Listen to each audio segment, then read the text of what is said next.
আসসালামু আলাইকুম। আমরা অনেকেই জানি যে মুসলিম বিশ্বের মধ্যে একজন শক্তিশালী নেতা ছিলেন ওসামা বিন লাদেন, এবং এই লাদেনের আমরা পরিচয় সম্পর্কে কিছুটা আলোচনা করি। এই লাদেন কে ছিল? আসুন আমরা তার সংক্ষিপ্ত পরিচয় জানি। ওসামা বিন লাদেন, যার পূর্ণ নাম ওসামা বিন মোহাম্মদ বিন আওয়াদ বিন লাদেন, ছিলেন একজন সৌদি আরবীয় বংশোদ্ভূত ইসলামীপন্থী নেতা এবং তার একটি ইসলামিক সংগঠন ছিল আল কায়দার প্রতিষ্ঠাতা। জন্ম 10ই মার্চ 1957, রিয়াদ, সৌদি আরব।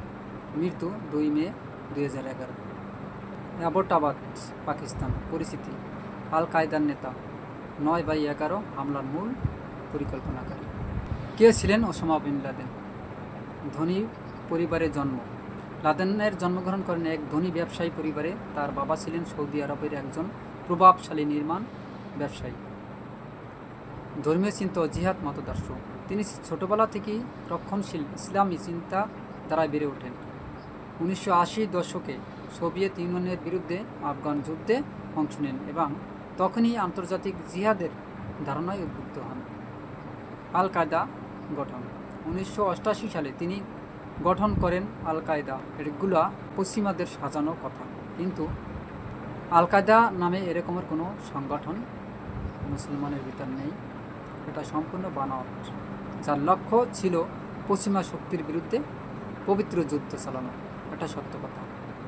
2001 সালের 11 সেপ্টেম্বর যুক্তরাষ্ট্রে টুইন টাওয়ার ও পেন্টাগনে চালানো হামলার পরিকল্পনার মূল হোতা ছিলেন লাদেন। এতে প্রায় 3000 মানুষ নিহত হয়। মৃত্যু শেষ অধ্যায়: প্রায় 10 বছর আত্মগোপন থাকার পর 2011 সালে মার্কিন বাহিনী তাকে হত্যা করে।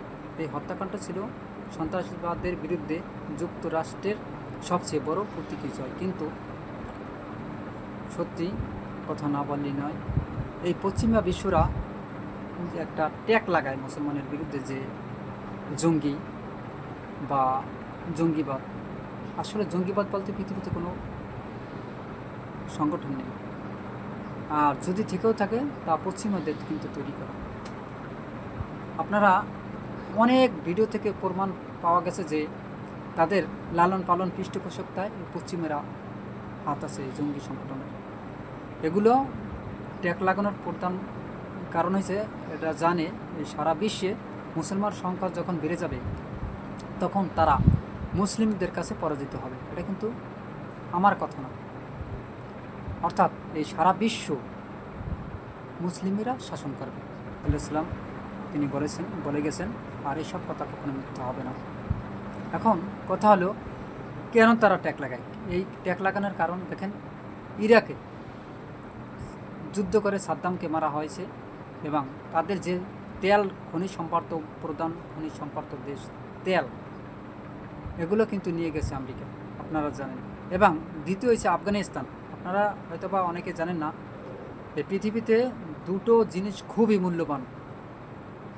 এটা হয়েছে, এক হচ্ছে তেল শক্তি, আর একটা আছে ওটা হয়তোবা এটি অনেক আরও পরে আসবে, যে যে ব্যাটারি চালিত ইঞ্জিন হবে সব।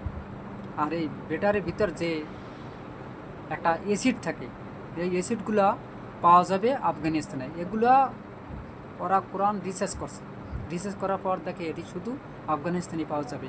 আর এই আফগানিস্তান তদন্ত করার জন্যই তারা কিন্তু আফগানিস্তানের লাদেনকে মেরে লাদেনের সব কিছু দখল করে, ওই দেশ দখল করে অনেক বছর কিন্তু তারা শাসন করেছিল। কিন্তু ভাগ্যের কি নির্মম পরিহাস, সেই আফগানিস্তানের ভয়েই তারা মার খেয়ে, জুতা পিঠে খেয়ে, প্লেন খেয়ে পালিয়ে গেছে। এটা কিন্তু তাদের একটা বড়, সবচেয়ে পরাজয় আমেরিকার। এখন কথা হলো, আমেরিকার শক্তি কিন্তু আগের চেয়ে অনেক কমে গেছে। এটা বাস্তব প্রমাণ আমরা অনেক থেকে পাবেন। দেখেন, রাশিয়া এবং আমেরিকার ভিতর যে দ্বন্দ্ব চলতেছে, আমেরিকারা কিন্তু ইউক্রেনকে সাপোর্ট করেছে। তার মানে ইউক্রেন তাহলে ওই যে রাশিয়াকে পরাজিত করবে এরকম চেষ্টা, কিন্তু তা বৃথা চেষ্টা হয়েছে।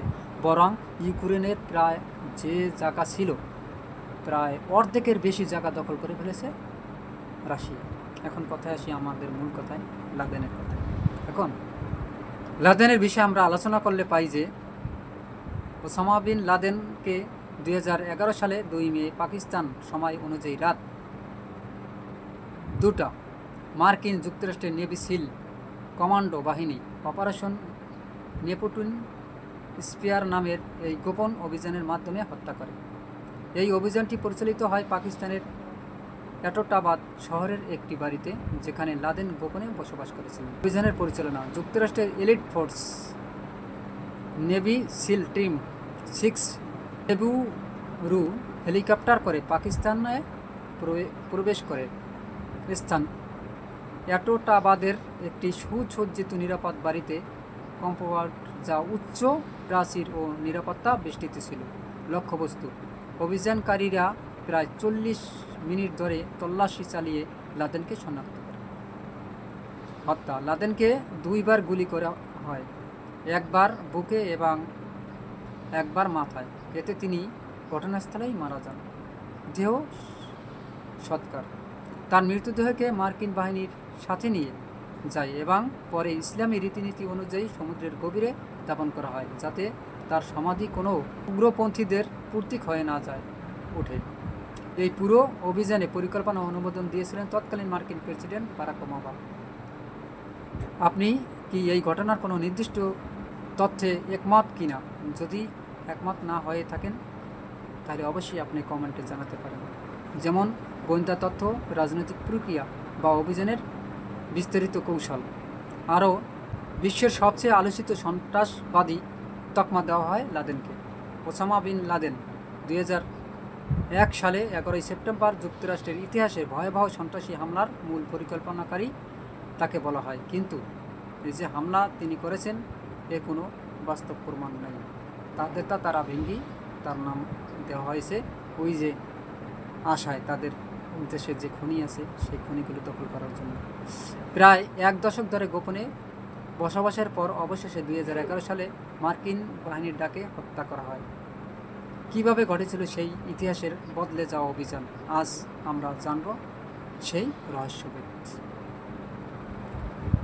9/11 হামলার পর থেকেই যুক্তরাষ্ট্র লাদেনের খোঁজে আন্তর্জাতিকভাবে অনুসন্ধান চালায়। 2007 থেকে 2009 সালের মধ্যে CIA একটি গুরুত্বপূর্ণ সূত্র পায়।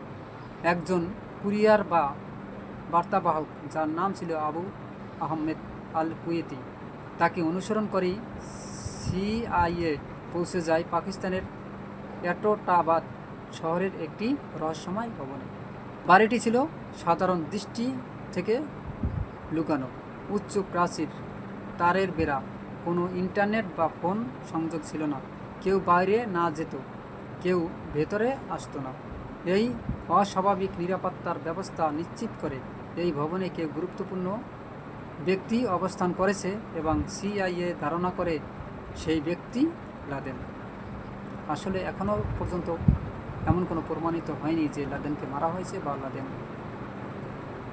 পৃথিবীতে নেই, কিন্তু আমার মনে হয় এই লাদেন অনেক আগেই মারা গেছে, তাকে মেরে ফেলেছে ওই যে আমেরিকারাই।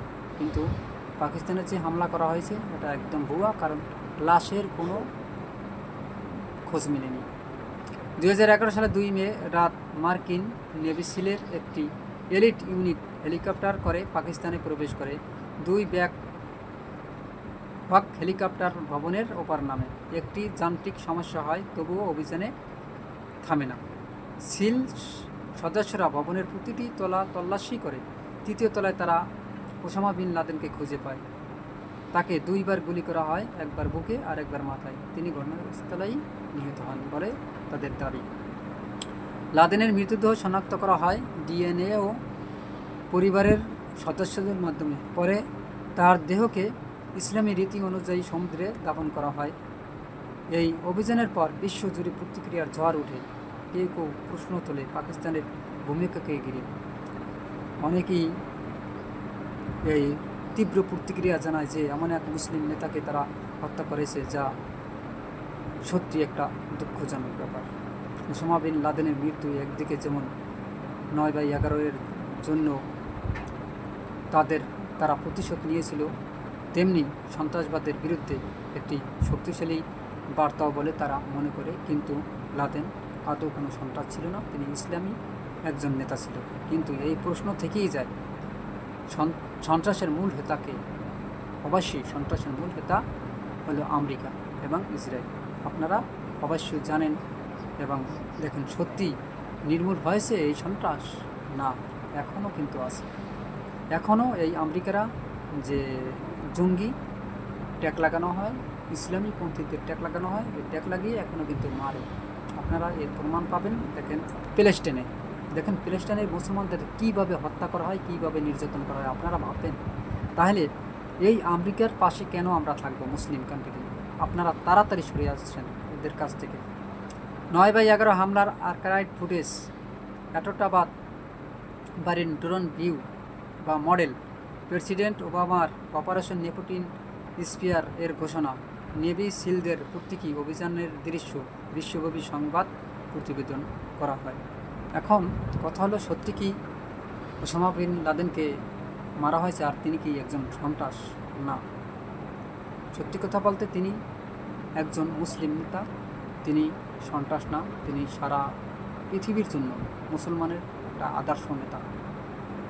তার মতো সাহসী নেতা যদি পৃথিবীতে বেঁচে থাকতে, হয়তো বা মুসলিম দেশগুলো আরও অনেক উন্নত শিখরে আরোহণ করত। দেখেন, আপনারা কিছুদিন আগে যে আসাদ নামের একজন মুসলিম নেতা ছিল, তাকে কিন্তু তারা দেশের মানুষকে লেলিয়ে দিয়ে আমেরিকা তাদেরকেও ক্ষমতাচ্যুত করা হয়েছে।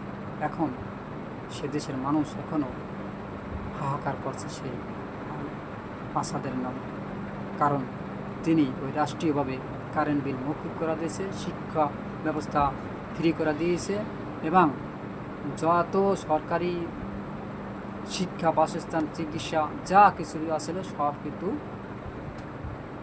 বিনা টাকায়, বিনা পয়সায় ওই দেশের নাগরিকেরা ভোগ করত। আজকে ভাগ্যের কি নির্মম পরিহাস তাদের, কপাল তারাই খেয়ে বসল। আজ এই মুসলিম বিশ্বের লাদেনের প্রতি শ্রদ্ধা করে এখানেই শেষ করছি। আসসালামু আলাইকুম রহমতুল্লাহি ওয়া বারাকাতুহু।